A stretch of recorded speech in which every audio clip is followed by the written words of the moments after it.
kecelakaan kerja, hari tua, dan pensiun. Jadi kalau ditambah setengah akan menjadi 10,74 sampai dengan 12,24 di luar yang lain-lain ya. Itu kita Lain-lain bicara hanya yang lain-lain tentunya ada sundulan dan lain di luar UMP. Tapi kita tidak bicara di sini, Pak.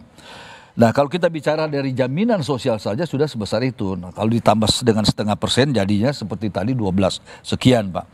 Tapi sebenarnya menambahkan dikatakan Pak Didik tadi, BPJS Ketenagakerjaan itu bisa sampai sekarang membutuhkan 27 tahun. Jadi tidak serta-merta ikut langsung beli, langsung bisa dapat ya. Tapi kembali lagi pertanyaan saya, Pak, ini ada skim yang namanya MBL ya, MLT dan ada MBR. Kenapa ini tidak itu saja yang kita manfaatkan? Karena seperti saya ulangi lagi, dana dari MLT itu ada 160 triliun dan nantinya akan bertambah. Dan jelas-jelas itu hak pekerja. Tapi kenapa mesti bikin skim yang baru, di samping menurut saya menyalahi juga, ini masuk sistem jaminan sosial atau tabungan atau apa? Kalau tabungan tidak bisa dipaksakan. Nah sekarang ini sudah tidak masuk sistem jaminan sosial dengan memaksa harus bayar. Di mana tabungan itu tidak ada yang harus ada keharusan. Dan tentunya trust juga ini menjadi masalah, tapi saya tidak terlalu menekankan itu sebab ini juga penting. Tetapi yang paling penting, pekerja ini yang sebenarnya kalau saya cek Pak Dodi itu tidak ada siling bawah dan siling atas.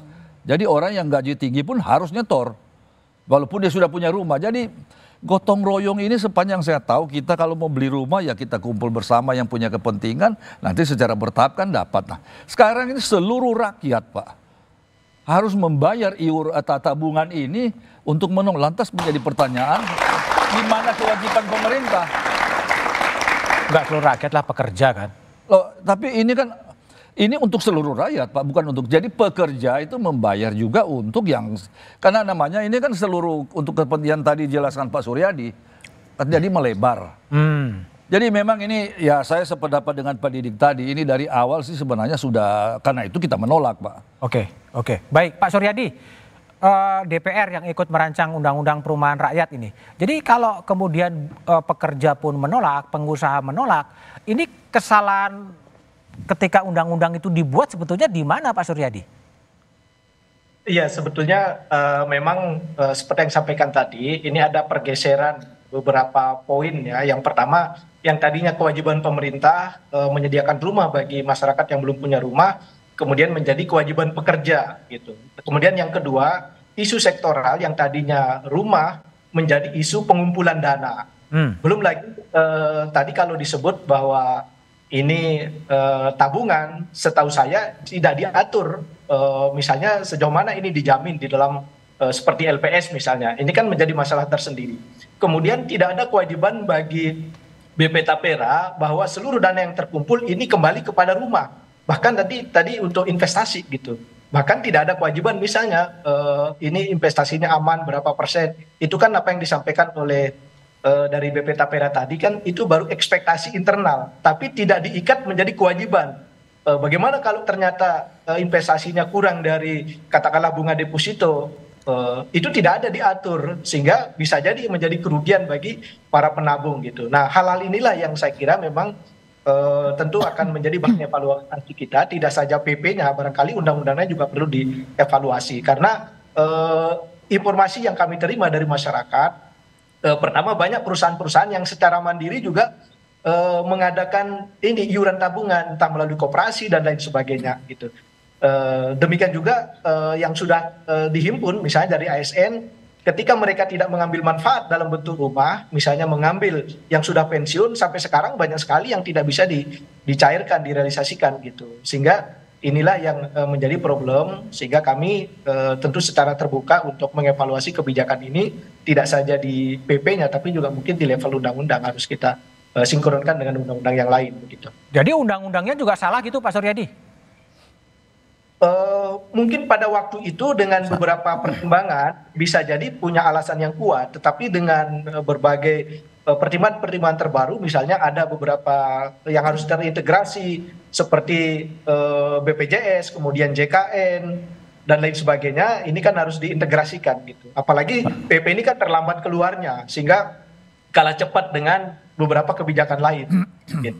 Oke, Mas, tabungannya yang Oke, kembali Kak Eli. Jadi tadi buruh sendiri gitu, selain untuk tapra ini, apalagi sih potongan-potongan yang ada dibebankan kepada Anda?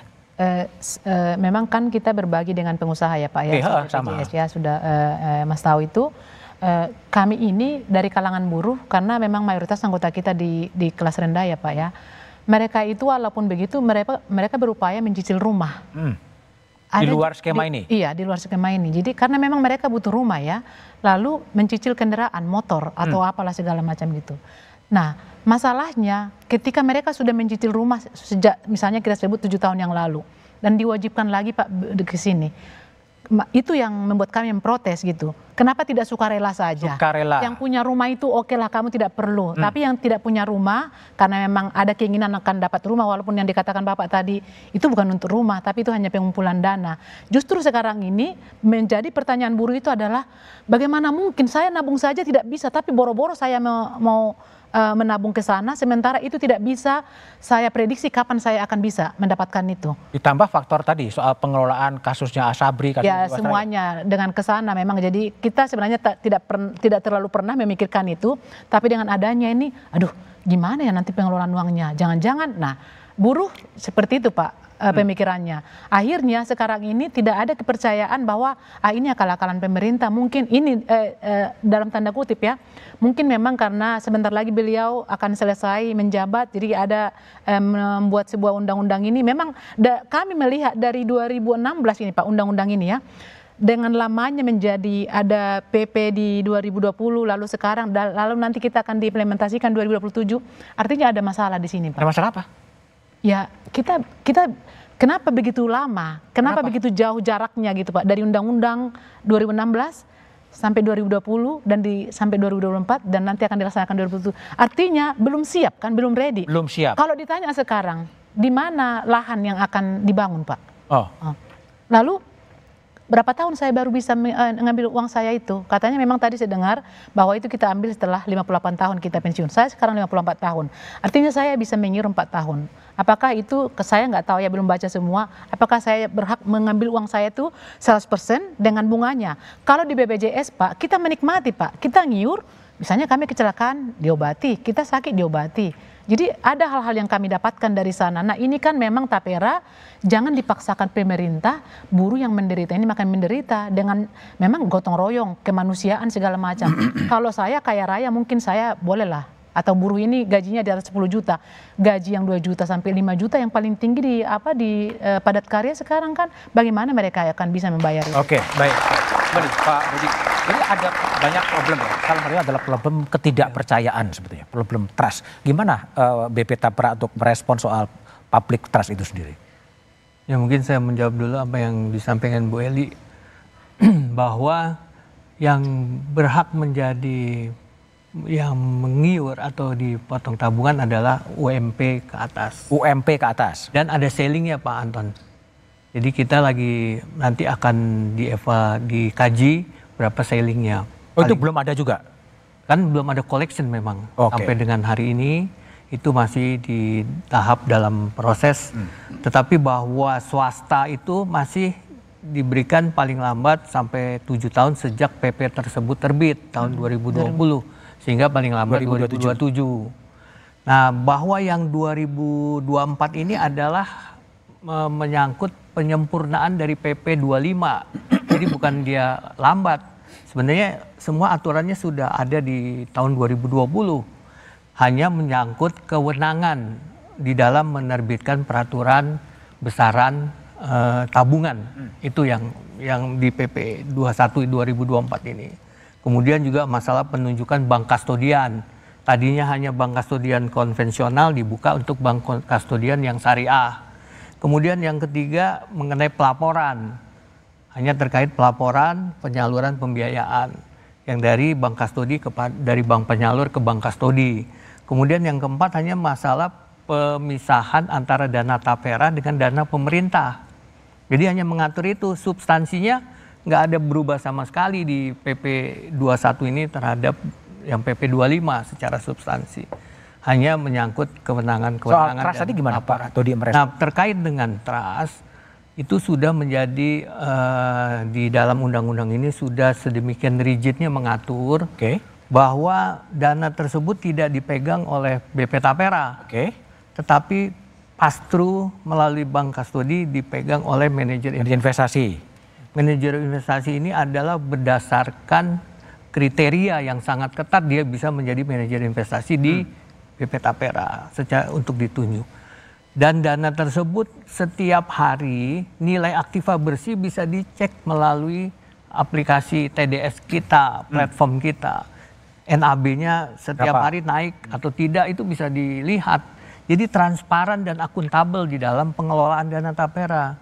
Dan bisnis model ini adalah bisnis model mungkin satu-satunya yang di dalam sui generis. Berbeda dengan bisnis model yang sui generis lainnya. Makanya transparansi, kemudian akuntabilitas sangat dijaga di dalam pengelolaan ini sudah diatur di dalam undang-undang dan PP-nya, Pak. Pak, ini, jadi trustednya di situ fund kita. Jadi memang masih banyak problem ya. Tapi bagaimana kemudian mencarikan solusi di antara sengkarut-sengkarut informasi, kita jeda setelah berikut ini.